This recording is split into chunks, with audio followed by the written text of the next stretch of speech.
Everyone, फिर से हमारे यूट्यूब चैनल में आप लोगों का स्वागत है। इस वीडियो में आज हम जेई एडवांस 2023 का PYQ क्वेश्चन सॉल्व करेंगे। वो फिजिक्स का है और इस क्वेश्चन को सॉल्व बहुत आसान तरीके से सॉल्व करेंगे। आइए इस क्वेश्चन को रीड कर लेते हैं। ये पूछा है कि घर्षण ही वक्र सतह वाली एक स्लाइड है जो कि अपने निचले सिरे पर क्षैतिज हो जाती है। ज़मीन से 3 ऊंचाई से भवन की छत पर स्थित है। चित्र में दिखाए गए हैं एम द्रव्यमान का एक गोलाकार गेंद को स्लाइड पर तथा छत की सतह से यह ऊंचाई पर स्थित है। बिंदु से विराम अवस्था से मतलब यू शून्य प्रारंभिक वेग शून्य से छोड़ा जाता है और स्लाइड को गेंद का वेग ये दे रखा है। स्लाइड पर गेंद का वेग ये है यू नॉट वेक्टर बराबर यू नॉट एक्स वेक्टर वेग से छोड़ती हैं और जमीन पर भवन से डी दूरी पर 36 से थीटा कोण पर बनाते हुए टकराती है। जमीन से भी वेग से उछलकर अधिकतम ऊंचाई h1 तक जाती है और गुरुत्वीय उत्सर्जी है और जमीन का प्रत्यस्था गुणा कोफिशिएंट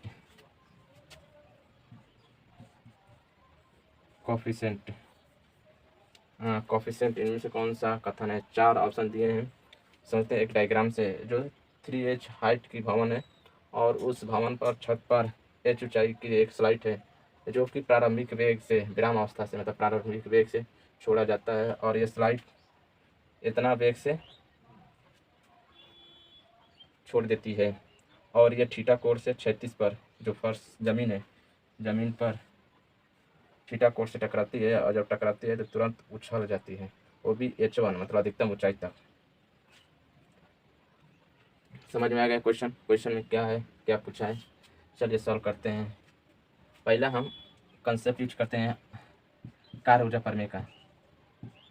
कार्य ऊर्जा प्रमेय कुल कार्य बराबर होता है काइनेटिक एनर्जी में परिवर्तन प्लस पोटेंशियल एनर्जी में परिवर्तन। ये कार्य जो संरक्षित बलों द्वारा किया गया कार्य होता है जिसमें ऊर्जा की हानि हो। इसमें तो कोई ऊर्जा की हानि नहीं हो रही है, तुरंत छोड़ेंगे, तुरंत यहाँ से छोड़ेंगे। इसमें कोई घर्षण है नहीं। घर्षण अगर आता है इसमें, ये भी पहले ही बोल दिया घर्षण ही, इसमें कोई घर्षण नहीं है, इसमें ऊर्जा की हानि नहीं हो रही है। जब ऊर्जा की हानि नहीं तो कार्य कितना हो जाएगा, शून्य हो जाएगा। तो 0 बराबर काइनेटिक एनर्जी में परिवर्तन प्लस पोटेंशियल एनर्जी में परिवर्तन, यानी कि गति ऊर्जा में किया गया कार्य कुल प्लस स्थितिज ऊर्जा में किया गया कार्य, ये दोनों का सम आप शून्य है। तो आप इसे लिख सकते हैं काइनेटिक एनर्जी को फाइनल को kinetic energy final minus kinetic energy initial plus potential energy final minus potential energy initial. मतलब कि गतिज अंतिम गतिज ऊर्जा माइनस प्रारंभिक गतिज ऊर्जा प्लस आप तो कैसे अंतर कैसे निकालते हैं। अंतर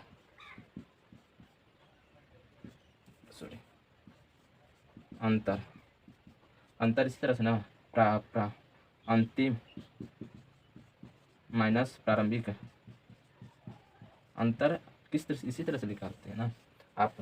अब मतलब अंतर यही होता है, अंतर अंतिम माइनस प्रारंभिक। तो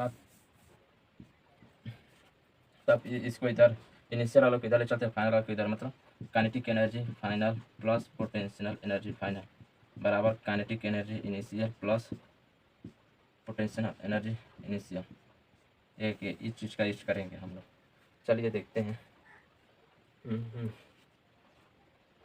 यहाँ पर मान रखते हैं काइनेटिक एनर्जी फाइनल कितनी है। इसका यू नॉट है 1/2 m यू नॉट का स्क्वायर प्लस पोटेंशियल एनर्जी, ये फर्श पर है, इसकी कोई हाइट नहीं है गेंद की पोटेंशियल एनर्जी शून्य हो जाएगी। शून्य बराबर यहाँ से काइनेटिक एनर्जी इनिशियल है, ये वेग शून्य है तो इसकी शून्य हो जाएगी। Kinetic energy plus potential energy कितनी हाइट ये चंद ऊंचाई पर है mgh, तब 1/2 m यू नॉट स्क्वायर बराबर mgh। m से m सल्टा देते हैं, यहाँ से सॉल्व करने पर यू नॉट की वैल्यू क्या आ रही है, स्क्वायर बराबर रूट में 2gh। यू नॉट की वैल्यू रूट में 2gh, वो भी x दिशा में होगा। इसकी वेलोसिटी अगर कैप लगा देंगे, कैप लग गया तो x दिशा में है तो ये फोर्थ वाला आंसर सही है। इस क्वेश्चन में मोर आप एक से अधिक आंसर सही हो सकते हैं, एक से अधिक गलत भी हो सकते हैं। ये ठीक, ये आप फिर दूसरा सॉल्व करते हैं। दूसरा ये जो है कि एक्स दिशा का वेग चेंज नहीं होगा, यू एक्स, खाली वाई दिशा का वेग चेंज हो जाएगा।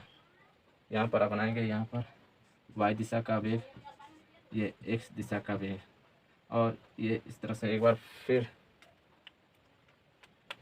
इसे मिटा कर वेग शून्य है। यहाँ पर बढ़ता बढ़ता बढ़ता बढ़ता बढ़ता यहाँ पर अधिकतम होगा। फिर अगर सरफेस ना होता तो सीधे इस तरह से केंद्र चली जाती है, तो चली जाती है। यहाँ पर वाई दिशा का वेग निकाल लेते हैं। ठीक, वाई दिशा का वेग कैसे निकालेंगे? गति का समीकरण हम जानते हैं कि वी वाई वी स्क्वायर बराबर यू स्क्वायर प्लस 2g नहीं सॉरी 2ax होता है। इस सूत्र का यूज करेंगे तो हम लिख सकते हैं वी वाई स्क्वायर बराबर यू वाई स्क्वायर प्लस 2, नीचे जी है, जी तो निगेटिव रहेगा। ठीक,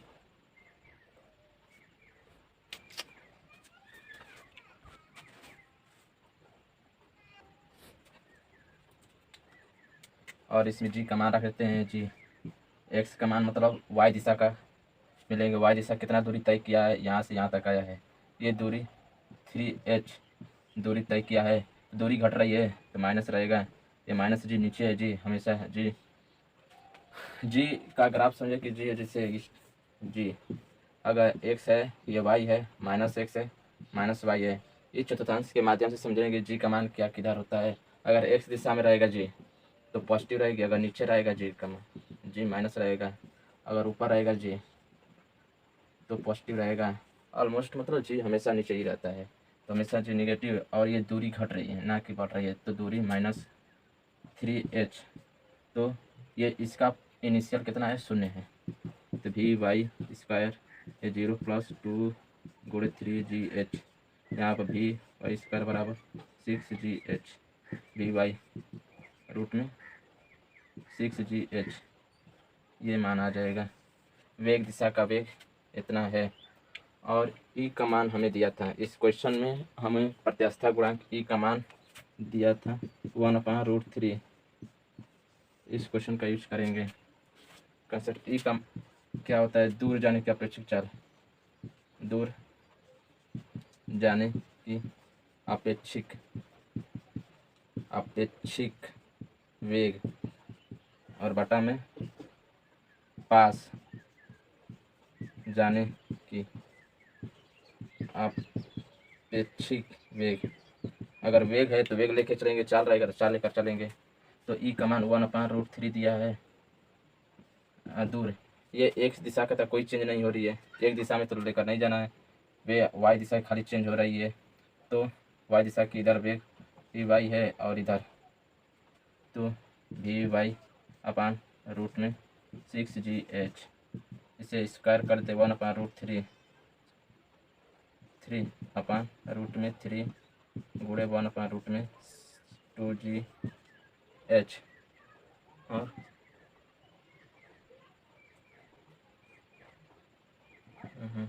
वी वाई बचेगा यहाँ पर 1/√3 बराबर, यह √3 से √3 कैंसिल हो जाएगा।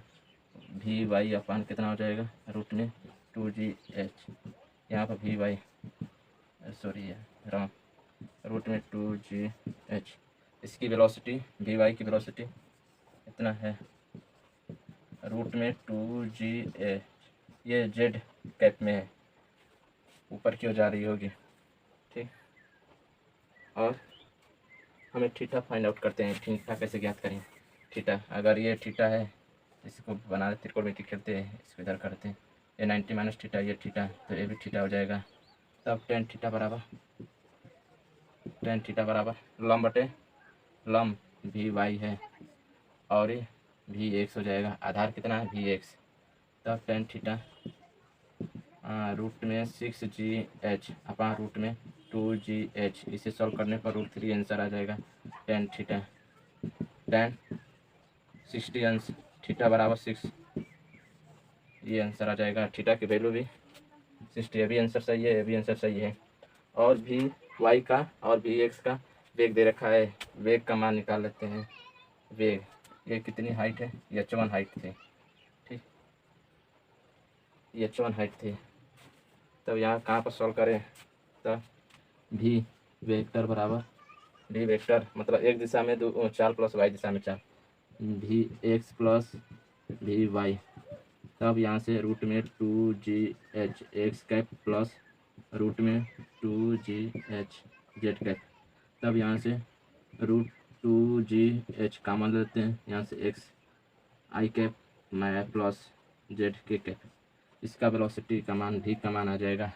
ये तो करेक्ट आंसर है, यहाँ पर माइनस से यहाँ पर प्लस है, ये करेक्ट आंसर गलत हो जाएगा। तब यहाँ पर और ये फाइंड आउट करते हैं d/h1, d/h1 एक बार मिटा देते हैं, तब इसे खाली रहेगा, उसको सॉल्व कर देंगे।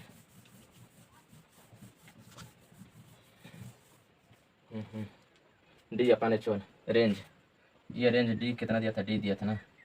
रेंज कैसे ज्ञात करते हैं, x दिशा का, इसमें एक दिशा का त्वरण 0 है, x दिशा का वेग त्वरण 0 है, तो यहाँ से लिख सकते हैं ax ux plus T plus half A T square. 0 है, त्वरण 0 है, तो ax बराबर ux टी। यहाँ पर x से कितना दूरी चला है, दूरी यहाँ से यहाँ तक d दूरी चला है, d बराबर ux गुणे टी। हमको समय ज्ञात करना पड़ेगा।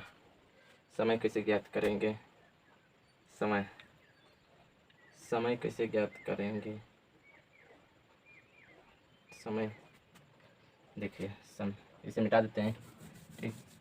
समय ज्ञात करना है, पता है समय, ये सूत्र लगा देते हैं, y बराबर U Y T plus half A Y T square.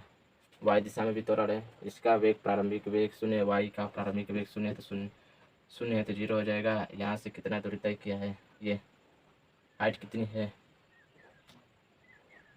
-3h, ये दूरी कम हो रही है, 1/2 माइनस जी गुणे टी स्क्वायर। यहाँ पर माइनस से प्लस हो जाएगा, 3h गुणे 2/g टी स्क्वायर बराबर 6h/g। टी का मान रूट में 6h जी माना जाएगा, और टी का मान इसमें रख देते हैं। और हमें क्या निकालना है, d/h1 की वैल्यू ज्ञात कर लेते हैं। एच मैक्सिमम के लिए फार्मूला क्या होता है, एच मैक्सिमम के लिए uy² 2g, इस फार्मूला का यूज करेंगे। y दिशा का वेग कितना था, ये y दिशा का वेग ये ज्ञात किए थे ना, सॉरी मिटा दिए थे।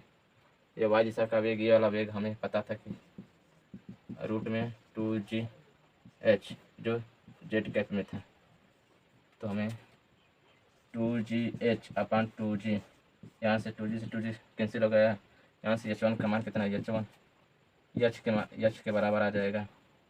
तो यहाँ से d/h1 हमको फाइंड आउट करना है। इसमें रख देते हैं d/x की वैल्यू रूट में 2gh गुणे t की वैल्यू क्या है, t की वैल्यू क्या है, रूट में 2h/g, d बराबर यहाँ से 3 चौके 12, 2√3 h, g से g चला जाएगा, तो d/h बराबर 2√3 या d/h1 बराबर 2√3, ये आंसर आ जाएगा। तो ये भी करेक्ट आंसर है। देखते हैं एकदम